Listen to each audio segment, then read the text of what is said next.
Televisa presenta. A lo largo del tiempo han ocurrido sucesos que han marcado un antes y un después para la humanidad. Asimismo, han surgido personajes emblemáticos que buscan generar un cambio. El día de hoy, su servidor David Reyes, junto con Daniela Merlos y Dayanara López, vamos a hablar sobre la Revolución Industrial y sobre Karl Marx. Sin más, comenzamos. Debemos situarnos en Inglaterra del siglo XVIII, donde los avances científicos y tecnológicos tomaron mucha importancia, llevando así una época de innovación y progreso. El comercio se convirtió en la mayor fuente económica, lo cual inevitablemente llevó a una época de industrialización, también llamada Revolución Industrial. Fue un periodo de la historia que se caracterizó por el uso de nuevas tecnologías aplicadas a la producción en gran escala y la concentración de fábricas en ciudades. La producción artesanal pasó a ser insuficiente, pues la demanda de productos y servicios aumentó exponencialmente, lo que llevaría a buscar nuevas formas más rápidas y baratas de producir. La invención más importante del periodo fue la máquina de vapor, cuyo combustible era el carbón y cuyo uso incrementó a niveles sin precedentes la producción y el transporte. También fueron importantes otros inventos como la máquina hiladora y el telar mecánico, que permitieron producir más textiles en menor tiempo. El comercio mundial estaba en su auge, entonces era importante desarrollar nuevas vías y medios de transportes, por ejemplo, los grandes barcos, ferrocarriles, entre otros, que permitían transportar precisamente todas las mercancías de las fábricas a su lugar final. No todos los cambios fueron para bien, pues a pesar de que algunas áreas se vieron fortalecidas, otras áreas se vieron debilitadas, y en este caso hubo muchos cambios sociales que vale la pena mencionar. Uno de los cambios más importantes a nivel social fue un cambio en la estructura. Entonces, la Revolución Industrial provocó que la sociedad inglesa dejara de estar constituida por estamentos, grupos cerrados determinados en gran medida por el nacimiento y con una función prescrita todavía por la tradición feudal, para convertirse en una sociedad integrada por clases sociales, grupos abiertos determinados por una actividad económica y los ingresos que ésta les otorga. Otro problema social fue el aumento de la pobreza, pues el enorme desarrollo de la economía trajo un incremento en el lujo y la riqueza de los dueños de las industrias, que eran muy pocos, y por otro lado aumentó la pobreza de los obreros y trabajadores, que eran dueños solo de su fuerza de trabajo. Esta característica en el modelo de producción aún se manifiesta en la economía actual, al igual que la degradación de los recursos por su voraz explotación. Por si no fuera suficiente, la Revolución Industrial trajo consigo el trabajo infantil, pues durante este periodo el trabajo infantil se convirtió en una práctica común en las fábricas. Los niños eran empleados en trabajos peligrosos y mal remunerados, lo que afectó su salud y su educación. La predominancia de la burguesía como dueña de los medios de producción y su explotación de la mano de obra de los obreros industriales y campesinos empobrecidos, asimismo también teniendo unas malas condiciones de trabajo, trajo consigo muchas revueltas y manifestaciones obreras, pues el descontento se hacía notar. Los obreros, hartos de las condiciones de trabajo y los malos sueldos, los llevaron a buscar soluciones. Muchas de estas fueron los llamados movimientos obreros.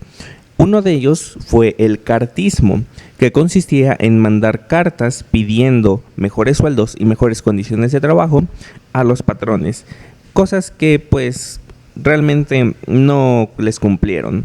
Otro fue el lutismo, donde luthier, otro movimiento obrero que surgió y tomó muchísima importancia en este periodo de la Revolución Industrial fue el sindicalismo, pues viendo que otras opciones, otras vías no les funcionaron para conseguir lo que querían, los obreros optaron por crear grupos que representaran sus intereses. Estos grupos fueron conocidos como los sindicatos, quienes acudían con los patrones para pedir precisamente estas prestaciones, ¿no? Aumento de sueldo, mejores condiciones de trabajo, que era lo mínimo que se tenían que dar. Entonces, este es uno de los precedentes de los sindicatos que tenemos hoy en día, que velan por los derechos de los trabajadores. Otro problema social fue el de la educación, pues como remarcamos antes, los niños trabajaban en las fábricas, por ello las escuelas estaban muy vacías, lo cual provocaría un analfabetismo mucho después, falta de educación. Esto trató de darse solución con la misma parte de los movimientos obreros, donde se prohibía que los niños trabajaran, se dedicaran al estudio. Pero vamos, no, todo esto tiene una explicación. Los niños no es que quisieran trabajar, es que tenían que trabajar debido a la necesidad de la familia. Entonces, con los aumentos de sueldo y mejores condiciones de trabajo, los niños dejarían de trabajar, dejarían de aportar a la casa para dedicarse a lo que deberían, a estar estudiando. Entre tanto caos y desorganización social, apareció un personaje con una propuesta muy interesante para reorganizar y interpretar la sociedad, quien fue Karl Marx. Mi nombre es Daniela Montserrat Merlos Mastache y yo les voy a hablar sobre la vida de Karl Marx. Karl Marx fue un filósofo, economista y teórico político alemán del siglo XIX. Nació el 5 de mayo de 1818 en Treveris, en lo que ahora es Alemania, y estudió en las universidades de Bonn y Berlín, donde se interesó por la filosofía y la economía. Junto a Friedrich Engels escribió el Manifiesto del Partido Comunista en 1848, lo que es uno de sus trabajos más influyentes. Marx pasó la mayor parte de su vida en la pobreza y el exilio de diversas ciudades europeas, como París y Londres. Murió el 14 de marzo de 1883 en Londres. El trabajo de Marx se centró en la crítica del capitalismo y en la promoción de un sistema económico y social alternativo, el comunismo. De entre las obras más importantes tenemos el Manifiesto del Partido Comunista de 1848, donde Marx y Engels presentan las ideas fundamentales del comunismo y critican al capitalismo.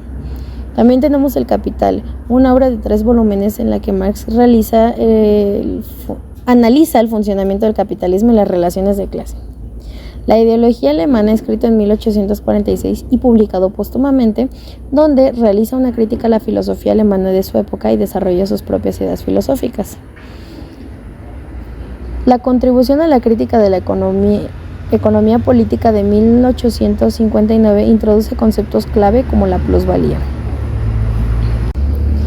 Y por último tenemos la crítica del programa Gotha, de 1875. Aquí Marx aborda la transición hacia el comunismo y las críticas al socialismo utópico.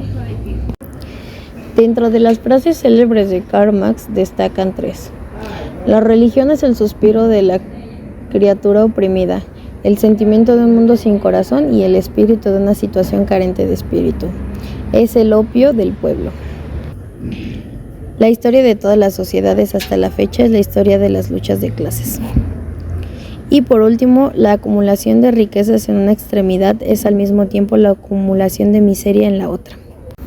Karl Marx tenía una visión crítica del sistema de la sociedad capitalista y a raíz de eso desarrolló una serie de conceptos para analizarla y proponer una alternativa. Algunos de esos conceptos eran el materialismo histórico, la lucha de clases, la plusvalía, la alineación, el comunismo.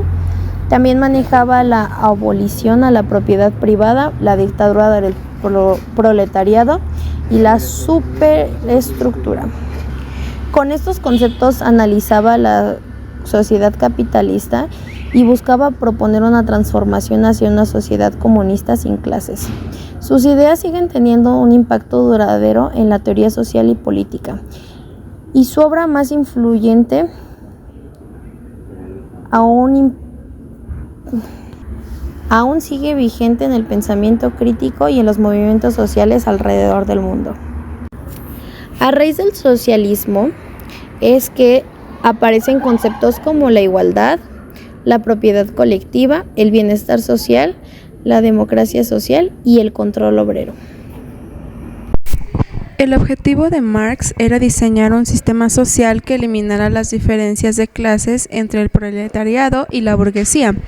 Al hacerlo, desaparecen las tensiones y las diferencias de poder que obligan a los trabajadores a trabajar en malas condiciones por salarios bajos. Y bueno, a través de esto pues surge la pregunta de qué le motivó a Karl Marx a crear las ideas del socialismo. Bueno, pues él empezaba a cuestionar la idea que el capitalismo se autorregulaba. Para él no había una mano invisible que ponía en orden las fuerzas del mercado, como había postulado anteriormente Adam Smith, el padre del capitalismo, en La riqueza de las naciones. Las clases sociales. Bueno, el marxismo considera que las clases sociales aparecen en las sociedades con división social del trabajo. Primero tenemos a la burguesía financiera, que pues es el más elevado de los escalones de la pirámide social y está compuesto por encumbrados empresarios propietarios de las compañías más importantes. En la burguesía industrial, pues se compone por los nuevos ricos, aquellos que alcanzaron un estado de prosperidad económico fruto de su esfuerzo y oportunismo para aprovechar las circunstancias propuestas por la expansión del mercado mundial de la industria. Después tenemos a la pequeña burguesía, que este es el grupo que en la estratificación social se encuentra por encima de la clase media, seguida de la clase terrateniente, que este es el segmento social que abarca al grueso de la población. En los estados modernos, entre el 40 y el 60% de la sociedad forma parte de este grupo. La clase campesina. Bueno, pues esta está formada por las personas de clase media venidas a menos o por aquellos sectores trabajadores que alcanzaron algún tipo de formación profesional. Y el proletariado. Pues a menudo denominada también clase trabajadora, es aquella que se caracteriza por cubrir apenas las necesidades básicas, es decir, vivienda, salud, alimentación y educación.